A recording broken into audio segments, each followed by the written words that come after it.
sudden vision of Jesus teaching on the mountain. And all of a sudden saying, all right, who didn't put their cell on vibrate? It happens to everybody at one point.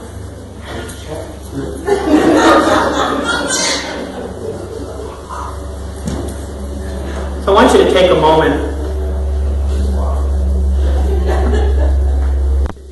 Put yourself in David's sandals. You're standing there on one side of the valley of Elah. And Saul's army is lined up behind you. For the most part, they are silent ranks of grim men there to face the Philistines.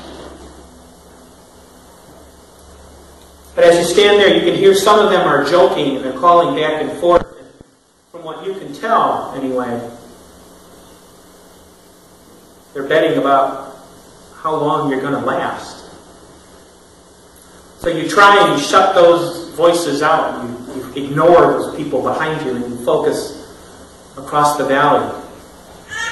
You focus on the enemy, and there the Philistine army is drawn up in ranks as well, and they are a disciplined bunch. They are standing there barely moving at all.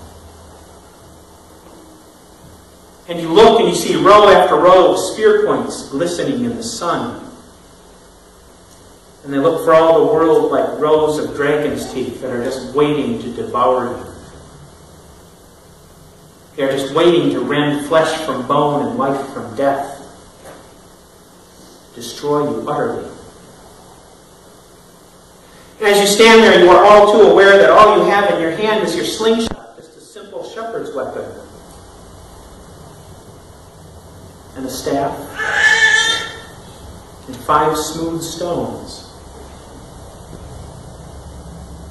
Not much against an entire army. And in your mind's eye, you can imagine that army just sort of washing right over you, just wave after wave of soldiers marching and driving you into the ground until there's nothing left but a stain on the hard-packed, dusty floor of the valley. You breathe in and out slowly. You try to relax your shoulders, flex your fingers a little bit. Loosen yourself up. Convince yourself that you're not nervous. Convince yourself that it's not as bad as it looks.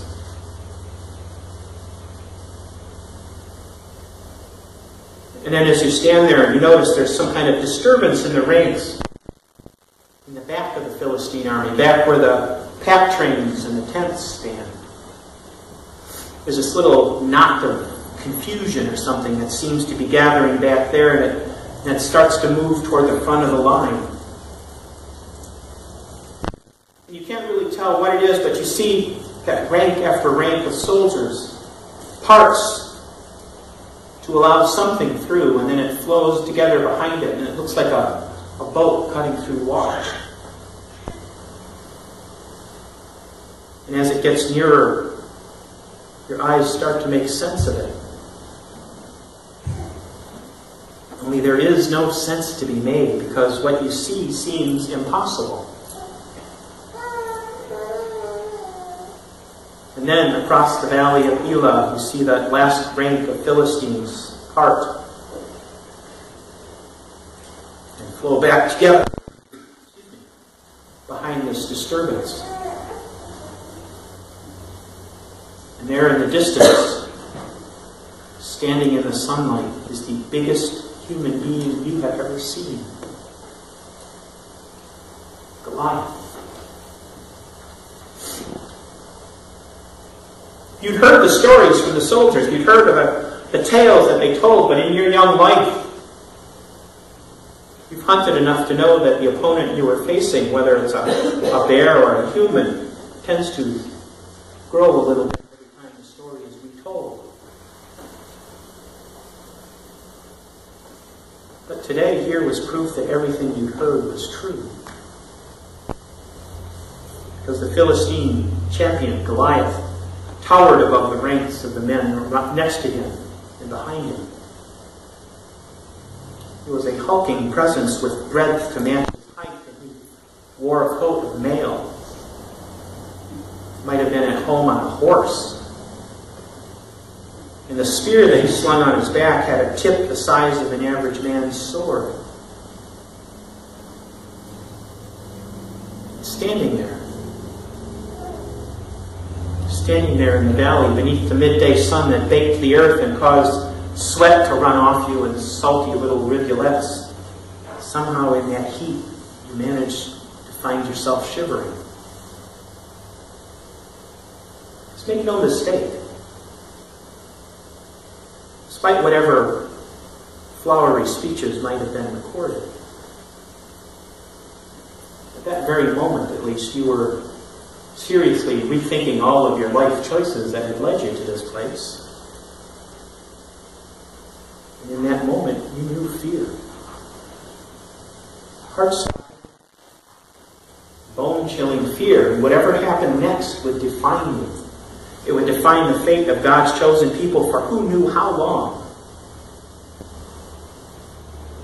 If you weren't afraid, you really didn't understand the situation.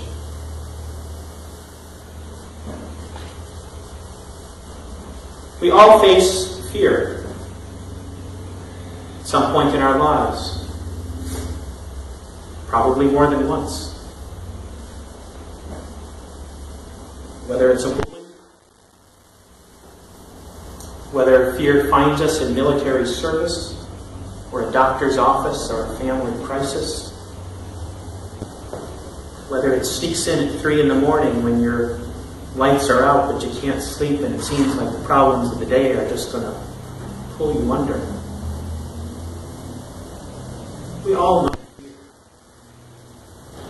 We will know fear. And how we react defines our character, for better or worse. Institutions can know fear too. The 16th century Roman Catholic Church, faced with the beginning of the Reformation, knew fear. They feared that the old ways were changing, that the old power structures were fading.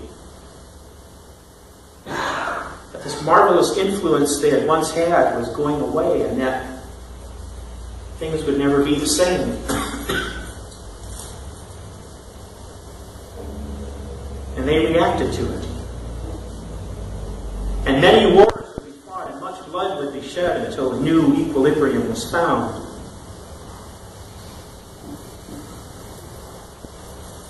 European monarchs in the 19th and early 20th centuries saw their power fading, and they were afraid. Some families clung to power bitterly and were eventually deposed, often ending up dead. And some adapted gracefully to change and managed to keep at least some form of monarchy alive. And here in the United States, which has been a world leader, a world power,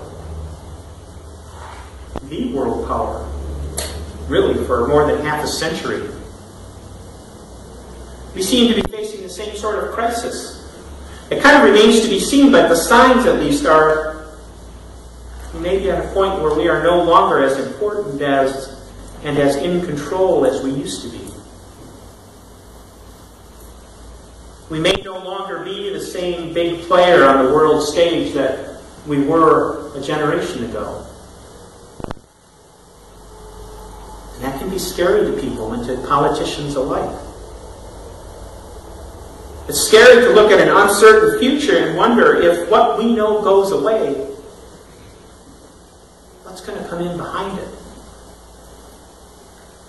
What will replace it?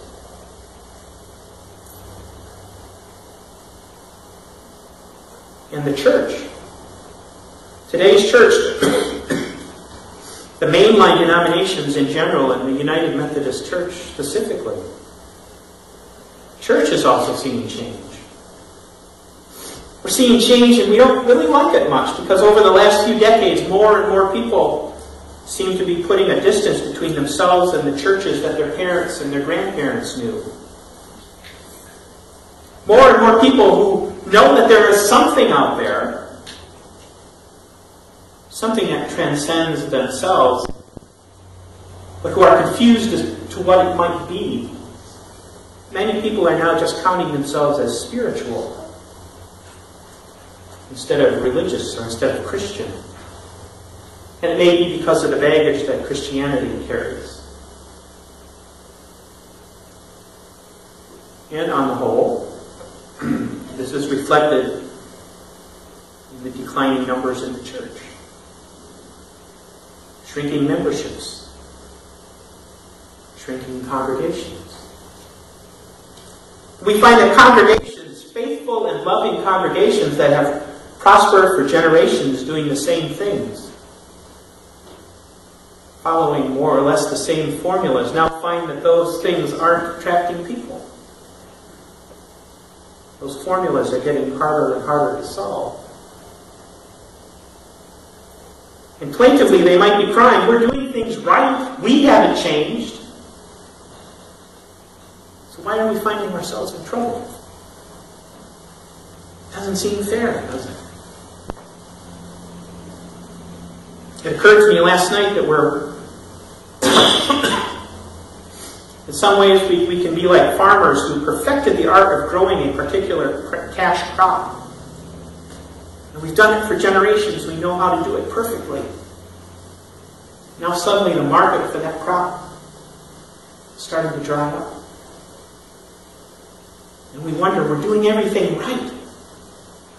How can it possibly be that this is happening? We feel that sense of fear that everything is changing and that everything we know might be ending. Might be leaving us behind, and that fear as well.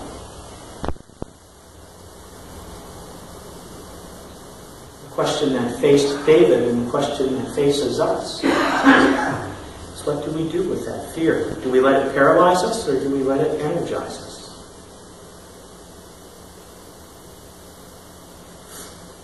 Do we shove the fear to the back of our minds and keep doing the same things we've been doing, praying that the pendulum is going to swing back in our favor? Or do we unleash? Do we find new ways to unleash the one weapon that we have at our disposal in ways that will conquer that fear, that will change the equation for us?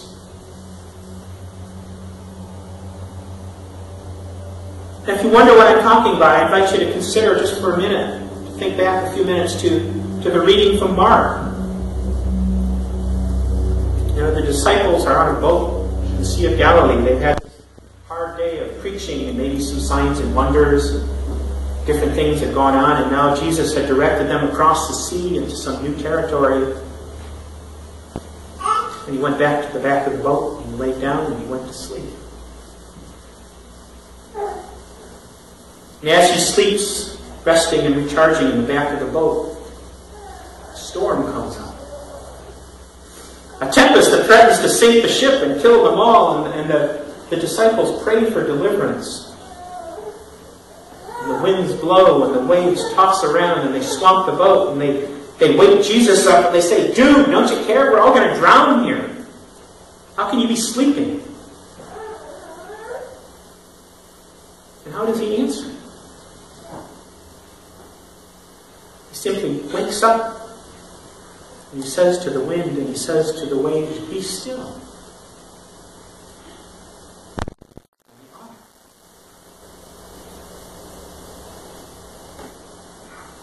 And it's a magical moment. It's literally a magical moment.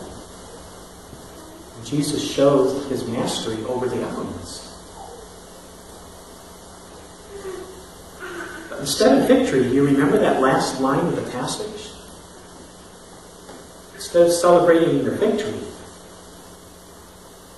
the disciples were terrified, and they asked each other, "Who is this guy? Who is this guy that even the winds and the waves obey him?" And that's another sort of fear, I guess. It's a fear of the unknown.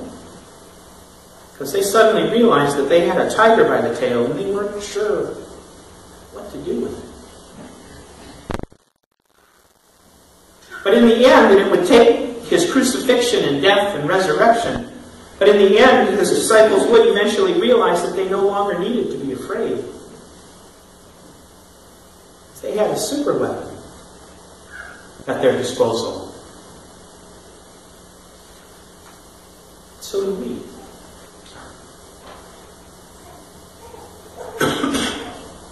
When you think about all of the things that are wrong with this world, and there are many. When you think about all of the challenges that this world faces, and there are many, we have the ultimate answer. We have the ultimate answer to the travails of this world because we have the gospel of Jesus Christ. And we have the sure and the certain knowledge that Jesus Christ died for us, that He was raised, and that He reigns in heaven with His Father, waiting for the day when He can come home and come back and gather us home. How much better can it get than that? Jesus did that for us. And when He was here, He preached love and compassion for our neighbors. And before He left, He told us to go out and spread the word. And what He did is what we can take our cue from as we look toward an uncertain future. For years, the conference office and the bishop have talked about what they call imagining Wisconsin anew, and that's really more than just a catchphrase. Honestly, we're still trying to figure out exactly what that looks like, but one of the things it means for sure is that we should start imagining our churches, and our communities anew. It means that if the people aren't coming in here to find out about the love of Jesus, then for heaven's sake, let's go out there and tell them. At conference last week, somebody mentioned, remember the old Methodist advertising slogan from a few years back now? Open hearts, open minds, open doors. We mostly took that to meaning our doors were open so people could come in. Those doors work both ways. We can go out too. We can go out and reach out to people. We can go out and tell them about the love of Jesus Christ by showing them what that love looks like when it's put into action. We can find ways to comfort people who are hurting. We can find ways to help people who are in need. And here in our Parkview family, we've got 2 ministries going recently that are a part of that. They're a part of imagining things differently. We have the Family Cook-In, which is a brand new ministry. It's had 1 session for public before. It's meeting again this Thursday. And that's a ministry that makes use of one of our unique Methodist strengths, which is preparing food. We're good at that.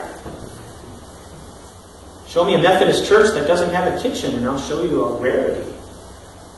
And we've got people that know how to use that kitchen. And they can use that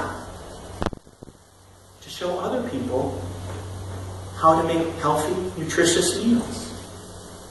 People that don't know. If you've come from a healthy family, you take it for granted. Everybody knows how to cook, or everybody is married to somebody that knows how to cook. I'll be sexist. I won't say which way it necessarily goes, though. Not everybody knows how. And Family Cook-In is an attempt to reach out to people that don't know how. And it's just starting, so we're not sure how it's going to end up. But it's done to meet a need, and I think it'll be successful. And we have a cancer support group, which started within the last year. About 7 months ago? 6 or 7 months ago? And that's reaching out to people in this and other surrounding communities to share the experience of battling cancer and to give comfort and information to one another. And that was a need that wasn't being met. There are other possibilities. We have a Bible study now that's happening off-site at Lakewood Manor. You know, if you have a Bible study, people aren't coming. You take the Bible study out. Meet the people where they are. There are all sorts of different possibilities out there. We just have to imagine what they are. And then try to find ways to make them work. In a world as messed up as this one is, in a community where there are many problems, the problems are there if we look for them. We can either despair, or we can say, what a wonderful opportunity to share the love of Christ. How can we reach them? How can we touch them? How can we change things for the better for them today? How can we honor the past, build a new future for new ministries? Those are the questions that our church and the Methodist Church and all of the mainline denominations are going to face.